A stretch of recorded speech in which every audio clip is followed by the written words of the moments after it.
ولا ينفع الجد من جد ولا ينام ولا فوز ولا ظلام. اللهم إني على ذكرك وشكرك وحسن عبادتك. أعوذ بالله من الشيطان الرجيم. بسم الله الرحمن الرحيم.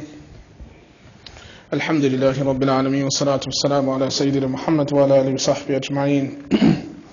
رضي الله تعالى عنه وعن كافة المؤمنين. أما بعد، في وصية الإمام النووي, the great scholars of Islam, Imam Nawawi, many of his books we know, Riyadh al-Salihin, 40 Hadith for example, Adab with the Adab al-Tahammul al-Quran. In his wasiyah, before he died, he left a will. And in his wasiyah to his will, this was his wasiyah, he wasn't leaving wealth, money. He was leaving ilm, information, and he left a legacy of ilm. So he left a wasiyah to his students. And his wasiyah is, or was, لا تستصغر أحدا فإن العاقبة منطوية. Yani don't diminish, don't look down on people. Do not consider someone else as being smaller or lower than you in importance. Smaller meaning in importance. Because the aqibah, the end result, is concealed. It's hidden. Listen to this. وَالْعَبْدُ, the abd, remember we are all abd. Now we're reminding the students we're ibad. The abd, la yadri, doesn't know. بِمَا يُخْتَمُ لَهُ, the abd doesn't know by what will his, or with what will his khatam be. You know, there's two types of endings. Su'l khatam, a bad ending, right? Wa husnul khatam, and a good ending. Right? So the bad ending is when a person dies and they die without iman. May Allah subhanahu wa ta'ala preserve and protect all of us from that and our loved ones and family members. And the good ending is when someone dies with iman, simply put. So we don't know what the end will be. And we hope it will be a certain way, but we don't know how the qadr of Allah subhanahu wa ta'ala will, as we say, will play out.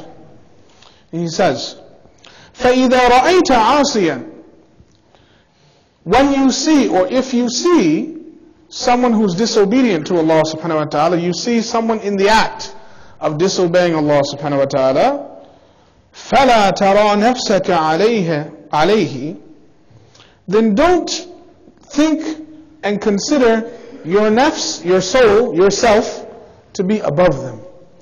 The moment you see someone disobeying Allah subhanahu wa ta'ala, there is the human automatic tendency to say, to not only reject the act, we're not talking about rejecting the act, we're talking about the next step after which is a temptation from shaitan, the step that says, أَنَا خَيْرٌ مِنْهُ, I'm better than that person, because I'm not doing that act. That is crossing the line. We think we are better than someone else. فَرُبَّمَا كَانَ فِي عِلْمِ اللَّهِ أَعْلَى مِنْكَ مَقَامًا, because it could be that in the ilm of Allah, look at the term of Imam Nawawi, it could be that that person who's committing that act of transgression against Allah subhanahu wa ta'ala, it could be that in the ilm of Allah, right? The ilm of Allah is bigger than the moment, it's bigger than the time. The ilm of Allah is wasi'. Right? So in the ilm of Allah subhanahu wa ta'ala, that person is أَعْلَى مِنْكَ مَقَامًا, has a higher level than you. Some people, they reach higher maqams to Allah subhanahu wa ta'ala just by being ibad, right? Worshipping, loving slaves of Allah subhanahu wa ta'ala. Other people, they reach Allah subhanahu wa ta'ala in higher maqams different. The way they reach Allah subhanahu wa ta'ala for some people is that they have to fall first. They have to crawl before they walk. So they have to make a mistake, and then they realize that this is not for them anymore. And they make a big tawbah by the tawfiq of Allah subhanahu wa ta'ala, and they reform their lives. One of the mashayikh used to say, when people make sin, when people sin against Allah, because all of us are sinners, all of us have errors, he said, when you sin, or when a person sins against Allah subhanahu wa ta'ala, the reason that we don't have, the ayah, لا تقنطوا من رحمة الله, do not despair of the rahmah of Allah. The reason that we have to remember the mercy of Allah, the reason that when we sin, we should not think that we are outside of the rahmah of Allah, is because it could be that from that sin, Allah subhanahu wa ta'ala puts in our qalb a serious type of nadam, a serious type of regret that is so strong that we never return to that sin again. In other words, that sin becomes the last sin we do, or the last sin in that category that we do. That sin reforms some people to changing their life. We see this in the case of people, for example, go to jail, they become Muslim, they come out to reform their lives, for example. And so we don't know that at the time that the person is committing the act against Allah's disobedience of Allah subhanahu wa ta'ala, we don't know the whole story. So this is what he means in the ilm of Allah subhanahu wa ta'ala. This person might in the end have a higher maqam than us. So they might be better. وَأَنْتَ مِنَ الْفَاسِقِينَ. And in the ilm of Allah, you might be written, or I might be written, or someone else might be written amongst the fasiqeen, those that transgress against Allah subhanahu wa ta'ala. May Allah subhanahu wa ta'ala protect us from that. وَيَسِيرُ يَشْفَعُ فِيكَ يَوْمَ الْقِيَامَةِ. Allah. And that person who at that moment is sinning against Allah, in the end, because in the ilm of Allah, that person has a higher level than you, in the end, that person that at the moment you criticize them, in the end, that person on the Day of Judgment becomes the one that takes you out of hell.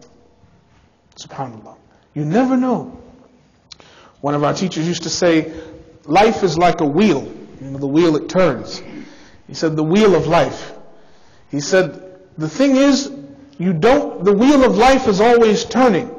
At sometimes you're up, but you never know when you are headed downward. And the thing is, those that are down, you never know when they're coming up. Right. So you don't know that if you're here, may Allah subhanahu wa ta'ala protect us and keep us there and take our ruh while we're there. Right. We don't know if tomorrow comes and we have a temptation and we start to slip. Right.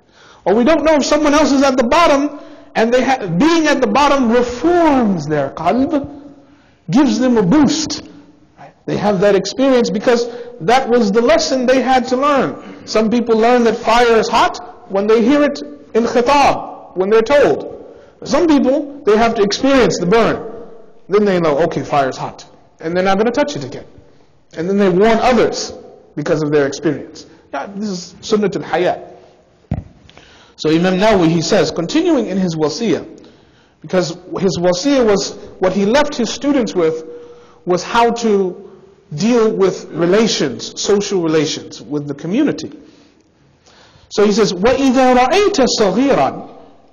When you see a young person, a minor, فَحْكُمْ بِأَنَّهُ خَيْرٌ مِنْكَ. Then you must judge and think and conceptualize and judge that young person is actually better than you. بِاعْتِبَارْ أَنَّهُ أَحْقَرَ مِنْكَ ذُنُوبًا. Because that young person has less sins to carry than you. Right. So we're carrying more sins. That young person's carrying less. So from that perspective, that i'tibar, that consideration, they're better. وَإِذَا رَأَيْتَ مَنْ هُوَ أَكْبَرُ مِنْكَ سِنًّا. So when you see someone that's older than you in age, فَاحْكُمْ بِأَنَّهُ خَيْرٌ مِنْكَ بِاعْتِبَارْ أَنَّهُ أَقْدَمَ مِنْكَ هِجْرَةً فِي الْإِسْلَامِ.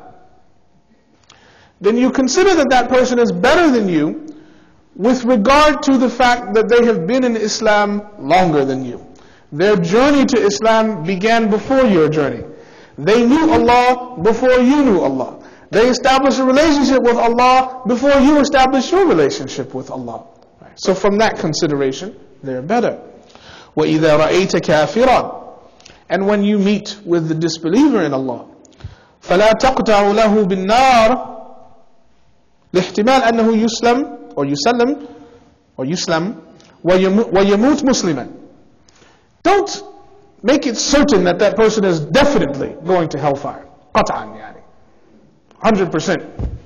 Kafir, he's doomed forever. Khalas. End of story. So he still has hayat. Because he might, there's the possibility he can accept Islam. We may not know about it. And they die Muslim. And they die Muslim with no accountability, for example. Or they die Muslim and all of their sins are completely wiped out. And so this is the end of his wasiyah. And it is actually the beginning of the section that we wanted to begin to discuss for a few weeks, 2-3 weeks inshallah, on the hukuk, the rights of suhbah, the rights that we should have with each other. So the first general rule is in our perceptions of one another. That our perceptions, the way that we view one another, the way that we look at each other, must be with a certain type of i'tibar, a certain type of due consideration that as believers and as human beings, we owe one another. We owe one another the right to be looked at in a certain way. And so I want to leave you with two things, inshallah, very short. Two things. I began with the introduction with Imam Nawawi, we'll continue.